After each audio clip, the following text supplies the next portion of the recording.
When the weight of the world feels heavy, let these scriptures remind you, joy is not the absence of struggle, but the presence of God.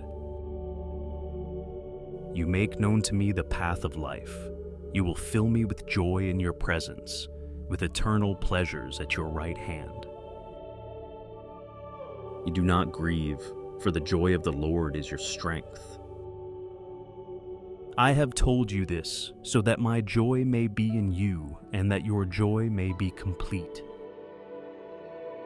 May the God of hope fill you with all joy and peace as you trust in him, so that you may overflow with hope by the power of the Holy Spirit. A cheerful heart is good medicine, but a crushed spirit dries up the bones. Rejoice in the Lord always. I will say it again. Rejoice. Joy is not found in perfection, but in his presence. Rejoice always.